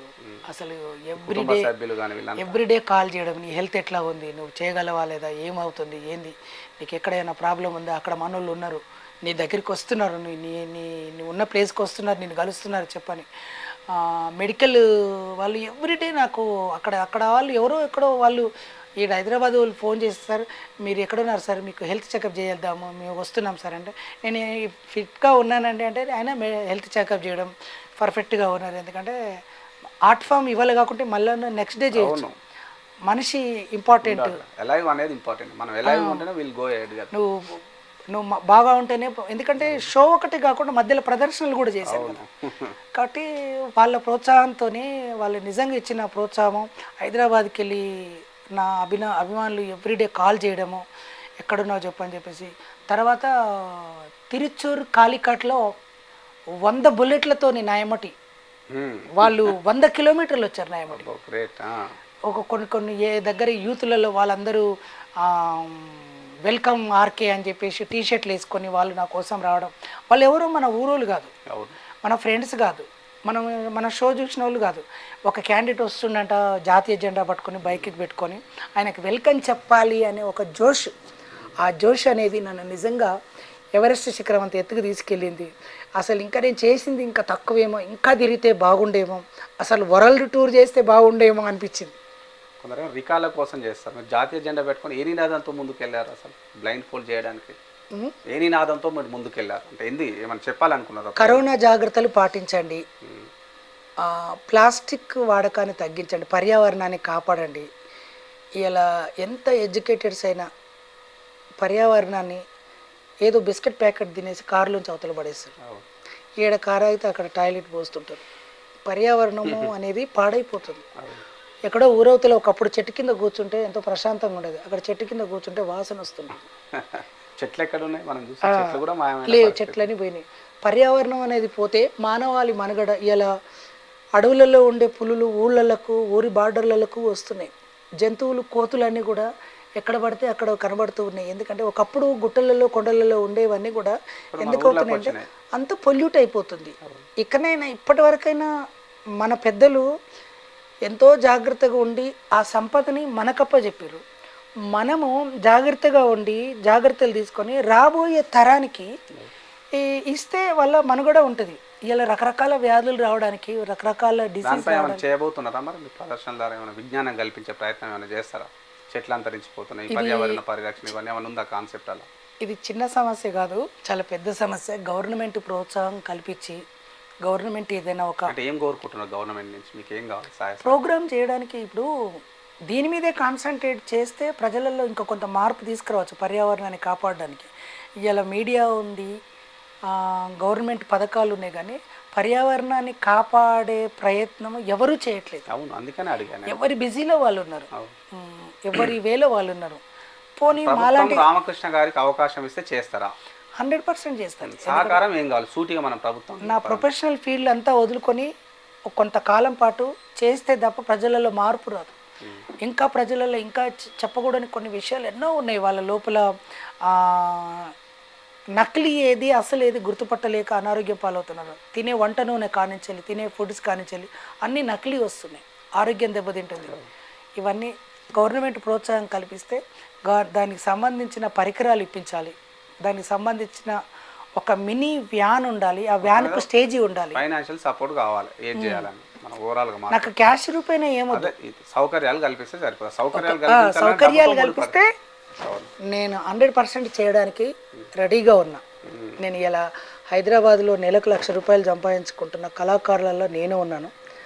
ఆ లిస్ట్ నాకు చాలు, నాకు హ్యాపీగా ఉన్నా. నేను అమ్మాయి అమెరికాలో చదువుకుంటుంది, మా బాబు ఆర్కిటెక్చర్ చేస్తున్నాడు. నేను ప్రశాంతమైన జీవనం ఒక 15 సంవత్సరాలు చాలా స్ట్రగుల్ చేసిన తర్వాత నాకు ఇప్పుడు ఇంపార్టెంట్ షోస్కే నేను వెళ్తున్నాను, మంచి షోలకే వెళ్తున్నాను. రమ్మని పిలిస్తే అభిమానంతోనే వెళ్తున్నాను.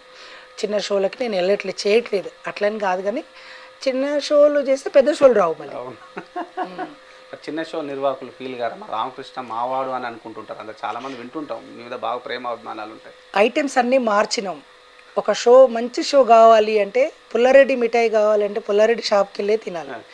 మామూలు కళాకారుని చిన్న షోలో చిన్న వాళ్ళకి దూరంగా ఉంటారు.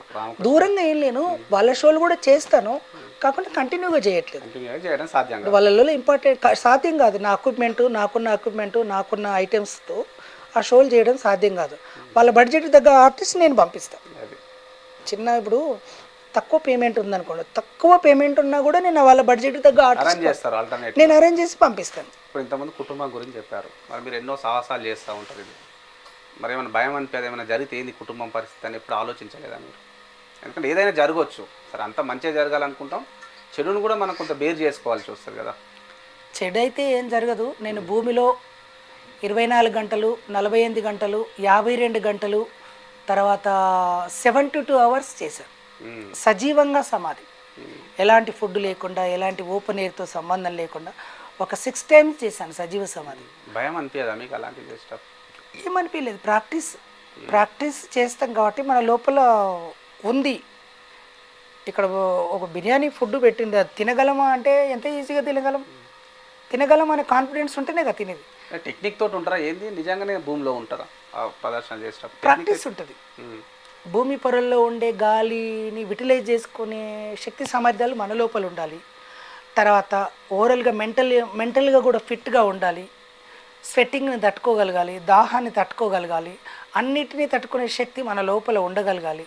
అన్నీ ఉండాలి. ఒక్కొక్కసారి ఓపెన్ ఎయిర్లోనే కష్టమవుతుంది. దానికి ప్రాక్టీస్ ఉండడం వల్ల శరీరం తట్టుకుంటుంది. ఆ ప్రాక్టీస్ని మన శరీరానికి ఇవ్వాలి, అలాంటి పరిస్థితుల్ని కల్పించాలి. అప్పుడు ఉండగలమా లేదనేది తెలుస్తుంది. 100% పర్ఫెక్ట్ అయితేనే ప్రదర్శకుడు స్టేజ్ మీదకి వచ్చి నేను చేయగలను చెప్పుకుంటాడు. ఒట్టినే ఏం లేకుండా చేస్తే అది ఫెయిల్ అయింది అనుకోండి, జనాలు ఇంకొకసారి ఆయన మాట నమ్మాలి. రాకపోతే ఇక్కడ ప్రాణాలు పోతాయి కదా. నేను water escape, fire escape, air escape, గాలి, నీరు, నిప్పు, అన్నిటితో చెలగాటం. వాటర్ ఎస్కేప్ ప్లానింగ్ అంతా ఉంది, కాకుంటే ఇంకా చేయలేదు. ఫైర్ ఎస్కేప్ చేశాను, ఎయిర్ ఎస్కేప్ చేశాను. ఇక వాటర్ ఎస్కేప్ ఎందుకంటే కలకత్తాలో ఒక మెజిషియన్ చేయబోయి చనిపోయాడు. అప్పటి నుంచి గవర్నమెంట్ బ్యాన్ చేసింది. కానీ తప్పకుండా త్వరలో చేస్తాను నేను అది. కుటుంబ సభ్యులు, మీ మిస్సెస్ కానీ మీ పిల్లలని వద్దు, ఎందుకు ఇంత రిస్క్, మనం హ్యాపీగా ఉన్నాం, మీరు మంచి ప్రదర్శనలు చేస్తున్నారు అని ఎప్పుడు అనలేదా? ఎట్లా ఉంటుంది వాళ్ళు? ఒక స్టేజ్కి వచ్చిన తర్వాత అన్నారు, డాడీ రిస్క్ ప్రోగ్రామ్స్ చేయొద్దని. మా పాప ఒకటే అనేది, మా మిస్సెస్ అనేది. కానీ ప్రజలలో ఆశ్చర్యం కలిగించాలి, ప్రజలలో ఒక కొత్త మార్పు తీసుకురావాలంటే రిస్క్ అనేది కంపల్సరీ తీసుకోవాలి. కానీ అది మనకు ప్రమాదం కాకుండా జాగ్రత్తగా చూసుకొని చేస్తుంటాం. మీ పాప కానీ బాబు కానీ మీ రంగాన్ని ఎంచుకోలేదా? అంటారా ఎప్పుడా నేను కూడా అవుతాను? మీ వాళ్ళు 10th క్లాస్ దాకా ఇంద్రజాలం చేశారు. మా పాప మ్యాజిక్ చేసేది, మా బాబు మ్యాజిక్ చేసేది. కాకపోతే ఏంటంటే ఇక వాళ్ళు హాబీ మెజిషియన్స్గా ఉన్నారు.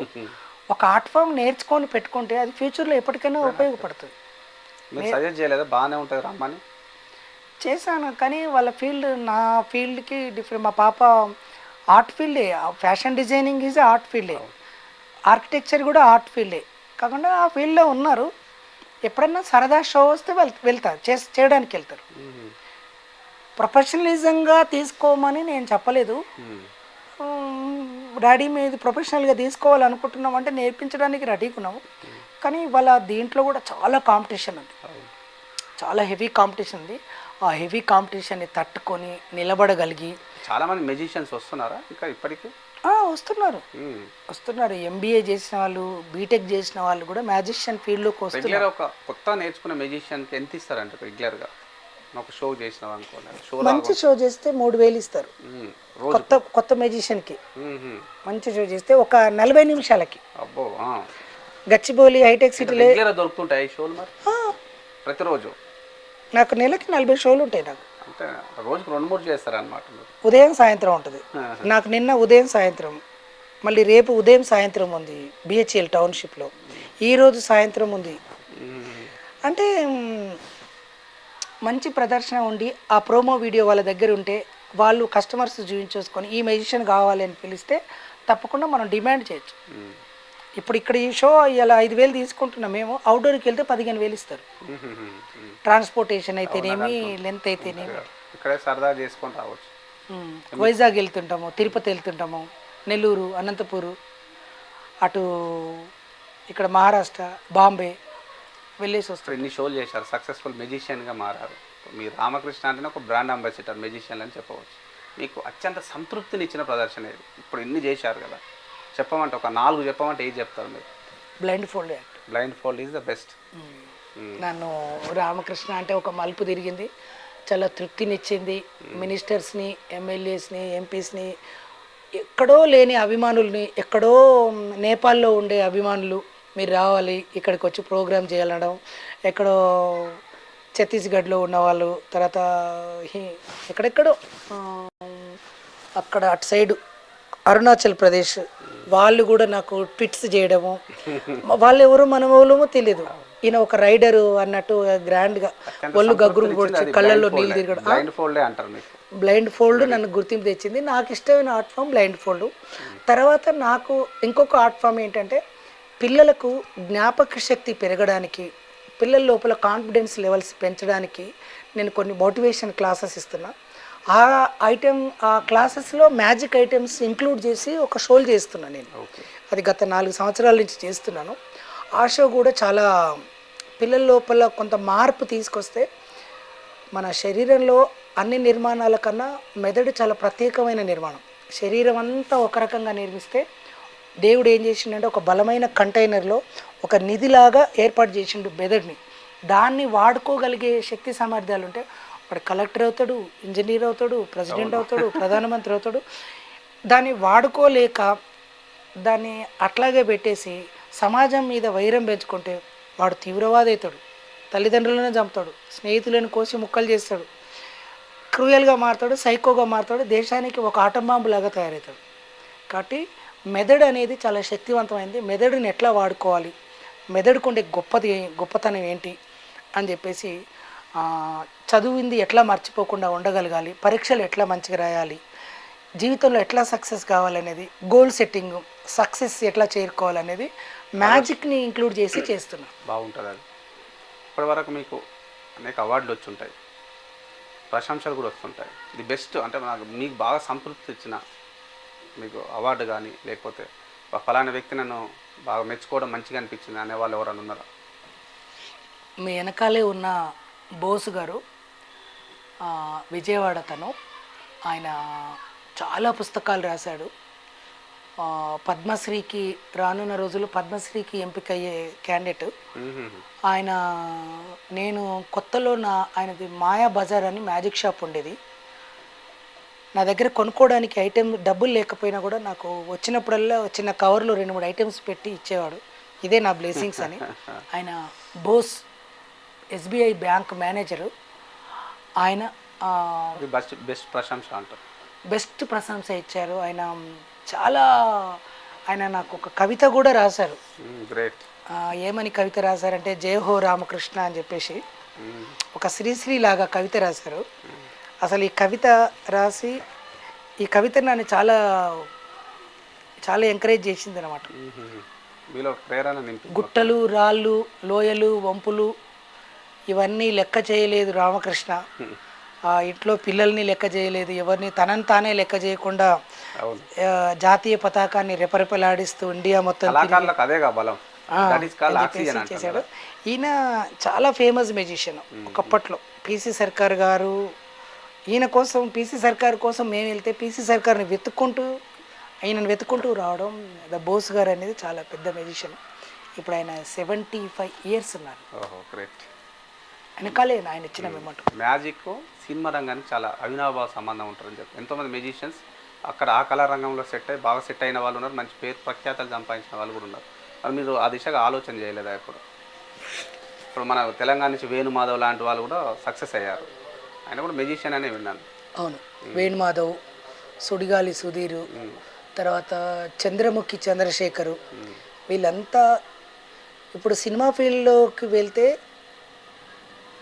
అదంతా సెట్ కావడానికి చాలా టైం పడుతుంది. ఏదో ఒక పార్ట్ టైం లాగా చేసేది కాదు సినిమా ఫీల్డ్. ఈ ఫీల్డ్ అంతా అవకాశాలు కొన్ని వచ్చాయి, కొన్నిటికి వెళ్ళాము, కొన్ని సీరియల్స్లో వెళ్ళాము, కానీ మన ఎపిసోడ్ రాకపోవడం, మనని గుర్తింపు లేకపోవడం, అక్కడ ఎక్కడో మనకు బ్యాకప్ సపోర్ట్ లేకపోవడం వల్ల, మనకు ఎంకరేజ్మెంట్ లేకపోవడం వల్ల సినిమా ఫీల్డ్లో మనం వెళ్ళలేకపోయాం. తెలంగాణ వాళ్ళు రాణించవచ్చు అంటారా ఎంత టాలెంట్ ఉన్నా సినీ రంగంలో? అంటే మీ అభిప్రాయం సూటిగా చెప్పాలంటే. చాలామంది అంటూ ఉంటారు, విన్నా కాబట్టి అడుగుతా ఉన్నారు. చాలామంది మాకు చాలా టాలెంట్ ఉంది, మేము కూడా చేయగలం, యాక్టింగ్ చేయగలం, కానీ అవకాశాలు ఉండవు మాకు అని అంటుంటారు. నిజమేనా అది? మీ పాయింట్ ఆఫ్ వ్యూలో నిజమే అది. మనకి ఇక్కడ 100% టాలెంట్ ఉంటే సినిమా ఫీల్డ్కి వెళ్ళిన తర్వాత 1% టాలెంట్గా కూడా గుర్తించరు. ఒకటి భాషా భేదము, రాష్ట్ర భేదము, తెలంగాణ అని ఇట్లా కొన్ని భేదాభిప్రాయాలు అయితే కొన్ని ఉన్నాయి, కానీ ఇప్పుడిప్పుడు సమస్య పోతున్నాయి అని మా సీనియర్లు అంటున్నారు. ఇప్పుడిప్పుడు లేదు. వచ్చిన తర్వాత మా ఆర్టిస్ట్ ఫీల్డ్లో అయితే మేము తెలుగు మెజిషియన్స్ అని గ్రూప్ పెట్టుకున్నాము. మేము తెలంగాణ ఆంధ్ర అని పెట్టుకోలేదు. తెలుగు మాట్లాడేది ఎవరైనా మంచి ఆంధ్ర వాళ్ళు మీరు కలిసే పని చేస్తుంటారు. అన్నదమ్ములు కూడా అలా ఉండరు, అట్లా కలిసి ఉంటాం. ఇప్పుడు మేము హైదరాబాద్ నుంచి బయలుదేరుతున్నాం అంటే వాళ్ళు మా కోసం బస్ స్టాండ్ దగ్గరనో గన్నవరం ఎయిర్పోర్ట్ దగ్గర వెయిట్ చేస్తారు. వాళ్ళు కార్లో రిసీవ్ చేసుకుంటారు, ఇంటికి తీసుకెళ్తారు. వాళ్ళు ఎవరైనా మేము హైదరాబాద్కి వస్తున్నాము అంటే మేము ఇక్కడ బస్ స్టాండ్ దగ్గర లేకుంటే ఎయిర్పోర్ట్ దగ్గర నేనుండి వాళ్ళని రిసీవ్ చేసుకుంటా. మేము అన్నదమ్ముల కంటే ఎక్కువగా ఉంటాం. మేము మిమిక్రీ కళాకారులు అయితేనేమి, మైము కళాకారులు అయితేనేమి, సింగర్స్ అయితేనేమి, మెజిషియన్స్ అయితేనేమి చాలా క్లోజ్గా ఉంటాం. కానీ సినిమా ఫీల్డ్లో ఆ క్లోజ్నెస్ అనేది భేదాభిప్రాయాలు ఇంకా ఉన్నాయి. ఎందుకంటే ఒక టాలెంటెడ్ మంచి మెజిషియన్ అక్కడికి వెళ్తే ఎంకరేజ్మెంటు ఒక 50% కూడా లభిస్తుందనే నమ్మకం అయితే నాకు లేదు. రామకృష్ణ గారిని పిలిచి వెళ్ళడానికి రెడీగా ఉన్నారా ఇప్పుడు ఈ పాయింట్ ఆఫ్ టైంలో? సినిమా అవకాశం వస్తే వెళ్తారా? మరి ఆ రంగం వైపు ఆసక్తి ఉందా మీకు?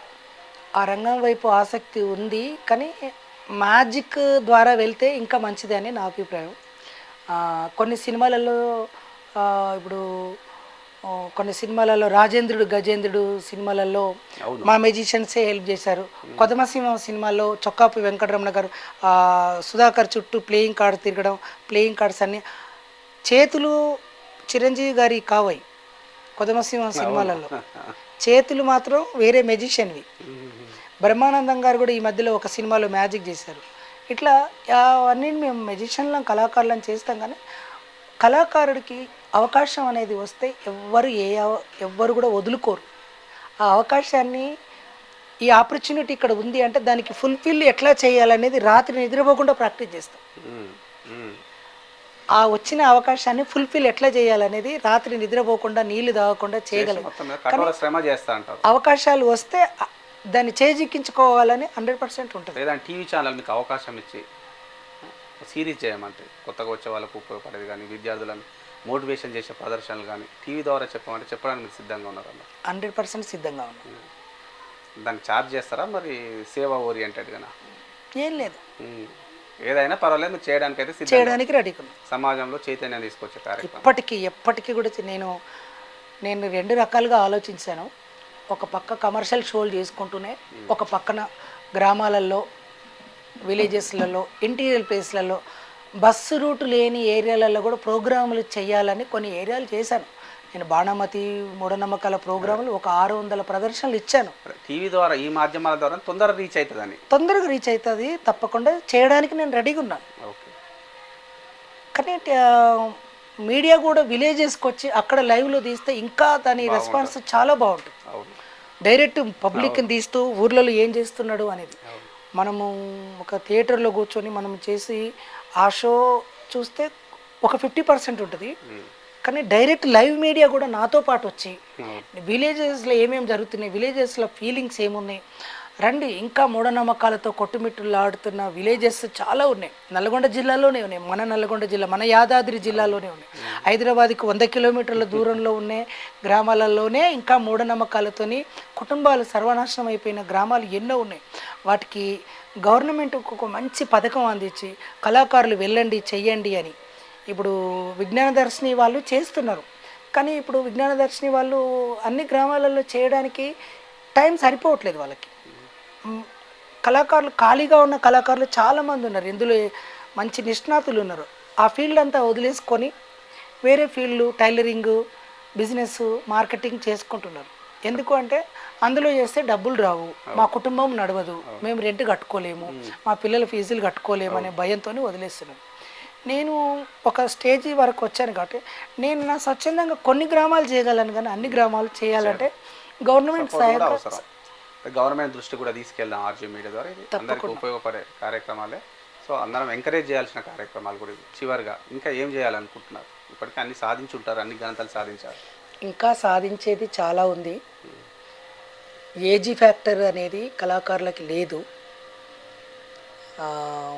ఎక్కడో ఇక్కడ మన మహారాష్ట్ర సైడు, పూణే సైడు, రాజ్కోట్ అటు సైడు 70 సంవత్సరాలు 80 సంవత్సరాలు దాటిన కళాకారులు కూడా 20 సంవత్సరాల అబ్బాయిలాగా చేస్తూ ఉంటే మాకు కొత్తది మేము ఇంకా సాధించేది చాలా ఉంది. సాధించేది ఇంకా ఎంతో ఉంది. ఈ అడ్డంకి అనేది ఏం లేదు. ఎప్పటికీ కొత్త వ్యక్తి కళాకారుడు ఇది నిత్య విద్యార్థి. ప్రతి ఒక్కటి నేర్చుకుంటూనే ఉండాలి, ప్రదర్శిస్తూనే ఉండాలి, పబ్లిక్ మన్ననలు అందుకునే ఉండాలి. అదే మాకు నిజమైన ఆస్తిపాస్తులుగా నేను భావిస్తాను. నేను ఇవాళ నాకు ఒక 20-30 మంది స్టూడెంట్స్ ఉన్నారు. నేను ఎన్నో గ్రామాలలో ప్రోగ్రాంలు చేయడానికి రెడీగా ఉన్నాను. ఇలా రామకృష్ణ అంటే మంచి మెజిషియన్ అని చెప్పేసి అటు వరంగల్ అయితేనేమి, అటు ఖమ్మం అయితేనేమి, అటు నల్గొండ అయితేనేమి, ఇటు మంచి ఆ రామకృష్ణ వస్తే కరెంట్ లేకపోయినా, మైక్ లేకపోయినా, స్టేజ్ లేకపోయినా ఆడియన్స్తోని చప్పట్లు కొట్టించేసి మంచిగా చేస్తాడు, బాగా నవ్విస్తాడు, ముద్దుగా మాట్లాడతాడు అనే ఒక టాక్ ఉంది. అది నాకెంతో సంతోషం. ఆర్జీ మీడియా ప్రేక్షకులకి ఏమైనా మ్యాజిక్ ఏమైనా చేసి చూపించరా మరి? తప్పకుండా తప్పకుండా. మీకు చేయనా? చేయండి. వినూత్నమైన ఉంటే నా ఫోన్ ఇవ్వమంటారా ఒకసారి? వినూత్నంగా ఏమైనా చేసే ఉంటే ఒకసారి క్యాప్చర్ చేయండి. అద్భుతమైన కొన్ని మ్యాజిక్ చేయబోతున్నారు ఇక్కడ. చూద్దాం మనం ఎలా ఉంటుంది. లైవ్గా చూస్తే థ్రిల్లింగే వేరు ఉంటుంది కదా. ఇక్కడ కూర్చున్నాం. ఒకటి 20 రూపీస్, ఒకటి 10 రూపీస్. ఈ 20 రూపీస్ 10 రూపీస్ నోట్లని ఫోల్డ్ చేస్తున్నాను. ఇది 100% ఒరిజినల్ నోట్లు. ఈ నోట్లని 10, 20 ఓపెన్ యువర్ హ్యాండ్. 10, 20ని నేను మీకు ఇచ్చేస్తున్నాను. మీరు హ్యాండ్ని క్లోజ్ చేస్తున్నారు. అలాగే పట్టుకోండి. అలా పట్టుకోండి. My hand is empty. నా పాకెట్ కూడా ఎంప్టీ, ఏం లేదు. నేను మీకు ఎంత ఇచ్చాను? 30 రూపీస్ ఇచ్చాను. 30 రూపీస్ ఇచ్చిన తర్వాత జస్ట్ 1, 2, 3 రైట్స్. మీ దగ్గర 30 రూపీస్ ఉన్నాయి, నా దగ్గర ఇంకేం లేదు. నేను జస్ట్ షఫిల్ చేస్తూ చేస్తూ చేస్తూ చేస్తూ నేను ఒక నోట్ తీసుకుంటున్నాను. రైట్, అలాగే పట్టుకోండి. నేను ఎంత తీసుకున్నానండి? 20 రూపీస్. 20 రూపీస్. మీరు ఎంత మీ దగ్గర ఎంత ఉంది? 10 రూపీస్ ఉండాలి. 10 రూపీస్ ఉంది. ద మ్యాజిక్లో టెలిపోర్టేషన్ అని ఒక పెద్ద సబ్జెక్ట్ ఉంది. టెలిపోర్టేషన్ అంటే ఒక చోట ఉండే వస్తువుని ఇంకొక చోటికి తరంగాల రూపంలో ట్రాన్స్ఫర్ చేయడం అనమాట. ఆ ప్రక్రియనే ఇప్పుడు నేను చేయబోతున్నాను. Just 1, 2, 3, 4 1, 2, 3, 4 go. మీరు ఒకసారి అబ్రకదబ్రా అనండి. అబ్రకదబ్రా. రైట్, మీ దగ్గర ఉన్నది నా దగ్గరికి వచ్చేసింది. చూడండి, నా దగ్గర ఉన్నది మీ దగ్గరికి వచ్చేసింది. This is a teleportation magic. నిజంగా మీ దగ్గర ఉన్నది నా దగ్గరికి, నా దగ్గర ఉన్నది మీ దగ్గరికి వచ్చేసింది. మీరు గట్టిగా పట్టుకున్నారు. అవును, అసలు నేను వదలలే. మీరేమో తీస్తారేమో, మరి షఫిల్ చేస్తారేమో. ముందే మీరు మీడియా వాళ్ళు కాబట్టి పట్టుకున్నారు. That is a teleportation. చాలా బాగుంది కదా ఈ మ్యాజిక్, నిజంగా అద్భుతం అనిపించింది. తర్వాత ఇది ఉంటుంది, ఇది ఒక మెకానికల్ మ్యాజిక్. ఇది అంటే కంజూరింగ్ ఐటమ్. ఇది ఒక చిన్న తాడు ముక్క, రోప్. ఈ రోప్ని జస్ట్ 1, 2, 3, 4 కమాన్ అనగానే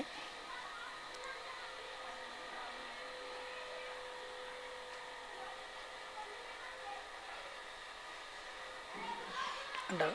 మరి తాడు ఉంది కదా, ఈ తాడుని, ఇది ఒక ఎంటీ బ్యాగ్.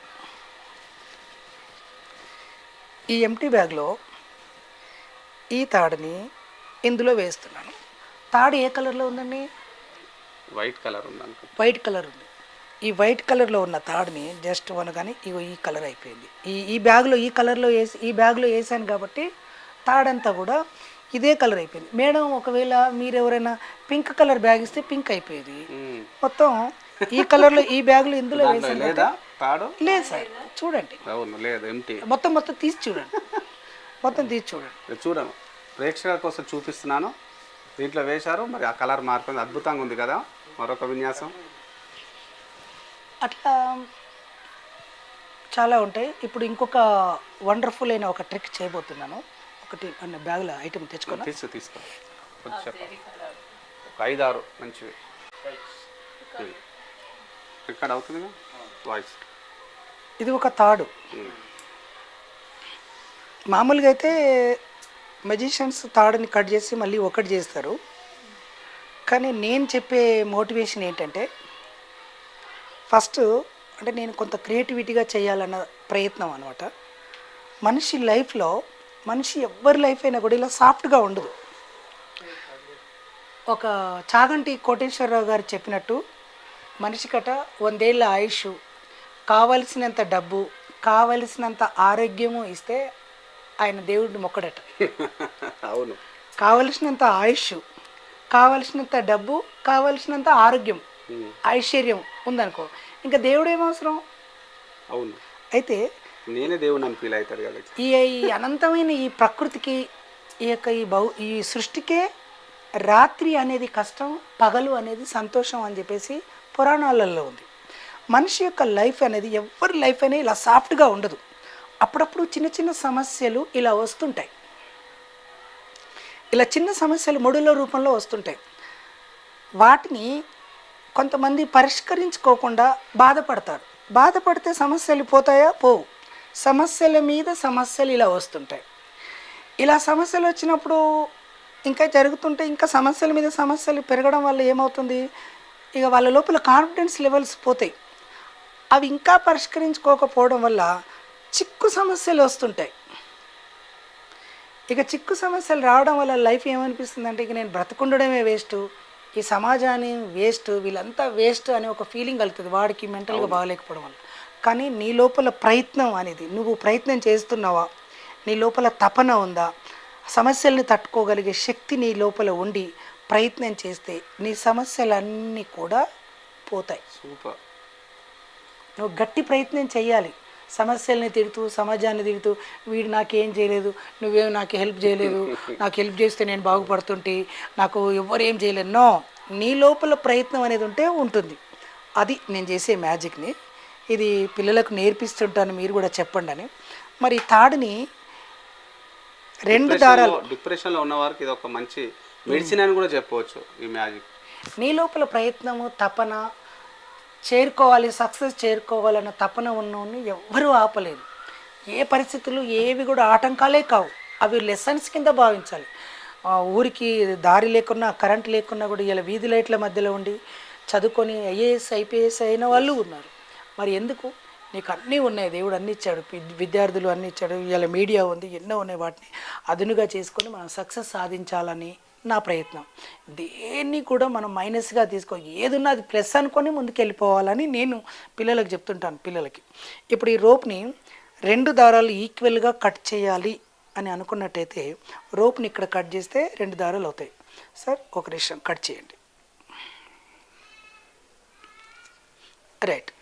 ఇప్పుడు ఈ రోప్ని సారు సమానంగా కట్ చేశారు. అయ్యో, కింద మాత్రం మీరు సమానంగా కట్ చేయలేదు, కట్ చేయండి. రైట్ సార్, మన ఆర్జీవీ మీడియా ద్వారా ఈ యొక్క ప్రోగ్రాం చేయడం జరిగింది. ఈ 2 దారాలని మరి ఎలాంటి గమ్ లేకుండా, ఎలాంటి స్ట్రెచ్చింగ్ లేకుండా వీటిని 2 చేయవచ్చు అంటే మీరు నమ్మగలరా? ఒకటి చేయొచ్చు అంటే నమ్మగలరా? చాలా కష్టంతో కూడుకున్న పని. ఎలాంటి గమ్ లేకుండా, ఎలాంటి స్ట్రెచ్చింగ్ లేకుండా దీన్ని ఒకటి చేయొచ్చు అంటే నమ్మలేరు. కానీ జస్ట్ 1 2 3 4 కమాన్ అనగానే 2 దారాలంతా కూడా 2 రోప్స్ కాస్త సింగిల్ రోప్ అయిపోయింది. ఏమైనా డౌట్ వస్తుందండి మీకు? ఇక్కడ పట్టుకున్నారా? రైట్. ఇప్పుడు ఓకేనా? మళ్ళీ ఇక్కడ పట్టుకున్నారా? రైట్ అండి. నేనే కాదు, మ్యాజిక్ ప్రజలని జాగృతం చేయడంలో, ప్రజలకి ఏ రోజుకు ఆ రోజు హానెస్ట్ అయిన మంచి సమాచారాన్ని అందించడంలో ఆర్జీవీ మీడియా ముందుంది. ఆర్జీవీ మీడియా కూడా ప్రజలను చైతన్యవంతమైన ప్రోగ్రాం చేస్తుంది. ఒక్కసారి ఆర్జీవీ మీడియా కమాన్ రైట్ ఓపెన్ చేయండి. ఓ అద్భుతం, నిజంగా ఫెంటాస్టిక్.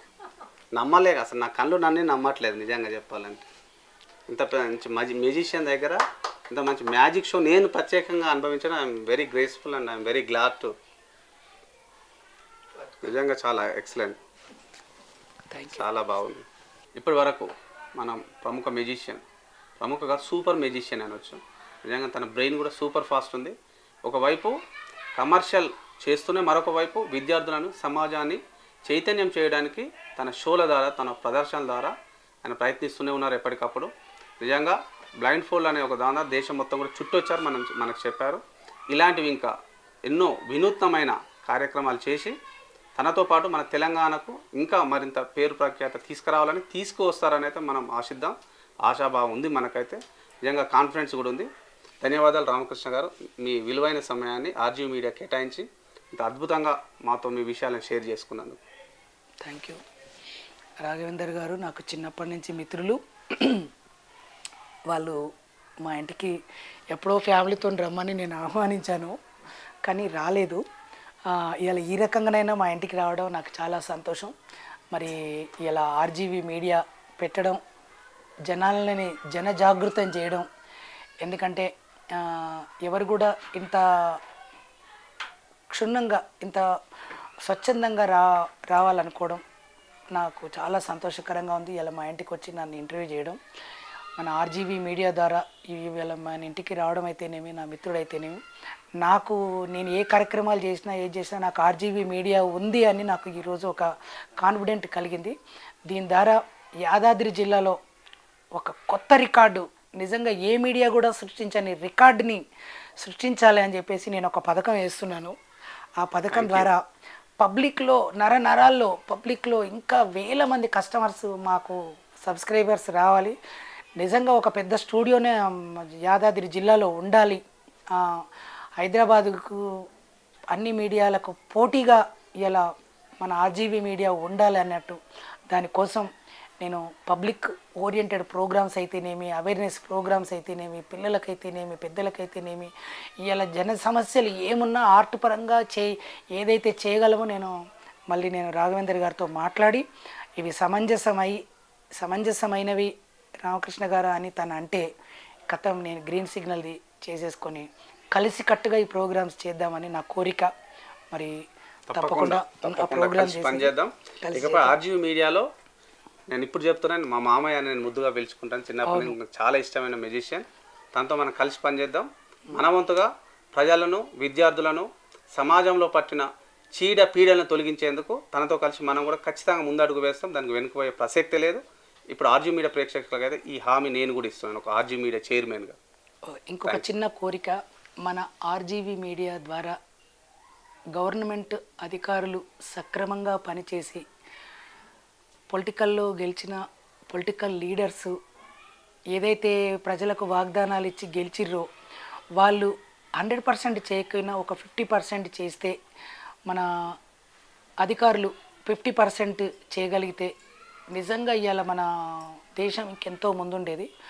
వాళ్ళు ముందు ఉండడానికి ఒక పదునైన కత్తిలాగా ఈ ఆర్జీవీ మీడియా పనిచేస్తుందని నా గట్టి నమ్మకం.